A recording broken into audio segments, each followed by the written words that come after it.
ಕಿರಣ್ಯ ನಿನ್ನ ಗಿಡ್ಡ ಒಂದು ಭಾಳ ತಪ್ಪು ಮಾಡಿದಿಲ್ಲ ಮಗನ, ಭಾಳ ತಪ್ಪು ಮಾಡಿದಿ ನೀನು. ಗಿಡ್ಡ ಅಂದಂದ್ರೆ ನನಗೆ ಇಲ್ಲಿಂದ ಉರಿತೈತಿ. ನನಗೆ ಸುಳೆಕೆ ಅನ್ನು, ಹಾಫ್ ಸುಳೆಕೆ ಅನ್ನು, ಮಬ್ಬು ಸುಳೆಕೆ ಅನ್ನು, ಲೆಕ್ಕದನ್ನು ನಾನು ತಡ್ಕೊತೀನಿ. ಗಿಡ್ಡ ಅಂದಂದ್ರೆ ನನಗೆ ಎಲ್ಲ ಕಡೆ ಉರಿತೈತಿ. ಹೇಳ್ರಲ್ಲ ಹುಡುಗರ,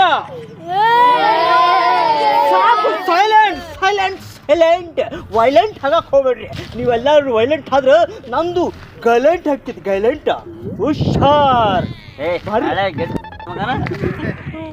ಮತ್ತೆ ಗಿಡ್ಡ ಅಂದಿ ಲೇ, ನಿಮ್ಗೆ ಸೇರಿ ನಾನು ಗಿಡ್ಡ ಆದಲೇ. ಗಿಡ್ಡ ಗಿಡ್ಡ ಗಿಡ್ಡ ಗಿಡ್ಡ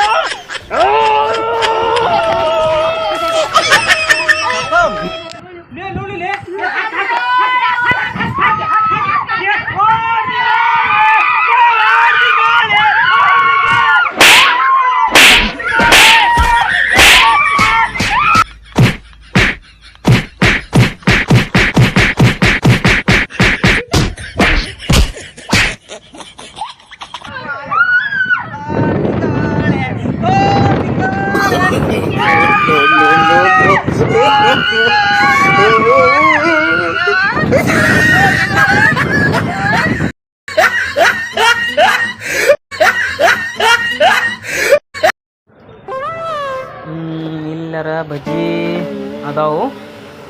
ನನ್ನ ಮಗಗೆ ಫೋನ್ ಮಾಡಿ ಹೇಳ್ಬಿಡ್ತೀನಿ. ಹಲೋ, ಇಲ್ಲಿಲ್ಲಪ್ಪ, 4-5 ಅಂಗಡಿ ಅಡ್ಡಾಡ್ತೀನಿ, ಎಲ್ಲೂ ಬಜಿನೇ ಸಿಗೋಲ್ಲು. ಇಲ್ಲಿ ಮಾರ್ಕೆಟ್ದಾಗ ಬಂದಿದ್ದೆಪ್ಪ. ಮಾರ್ಕೆಟ್ದಾಗ ನೋಡ್ತೀನಿ, ಅಲ್ಲಿ ಬಜಿನೂ ಇಲ್ಲ, ಮಿರ್ಚಿನೂ ಇಲ್ಲ, ಬದ್ನಿಕಾಯಿನೂ ಇಲ್ಲಪ್ಪ. ಎಲ್ಲ ಕಡೆ ಅಡ್ಡಾಡ್ತೀನಿ ಲೇ, ಎಲ್ಲಿ ನೋಡಿದ್ರು ಬಜಿನ ಇಲ್ಲ. ಬಜಿ ಅಲ್ಲ ಅಲ್ಲಿ ಕಾಣತಿದ್ದು ಗಿರಾಕಿ ಯಾರು ಬಜಿ ಅಲ್ಲನು ಏನಂತಾರ ಅವಕ್ಕ? ಏ ಅಣ್ಣ, ಲಗು ಲಗು ಬಂದ್ ಮಾಡ್ಕೊಂಡು ಬಜಿ ಕರ ಬಜಿ ಇಲ್ಲ ಅಂತ ಐದು ತಡಿಯೋ. ಏ ಅದಾವ್ಲೇ, ಅದಾವು. ಎಷ್ಟು ತರಲಿ? 50 ರೂಪಾಯ್ದು. ಹಾಂ, ಇವು 50 ರೂಪಾಯ್ದು, ಮನೇದು 50 ರೂಪಾಯ್ದು, 2 ಸೇರಿಸಿ 100 ರೂಪಾಯ್ದು. 100 ರೂಪಾಯಿ ಕೊಡಬೇಕು ನೋಡಿ. ಹಾಂ, ತರ್ತೀನಿ.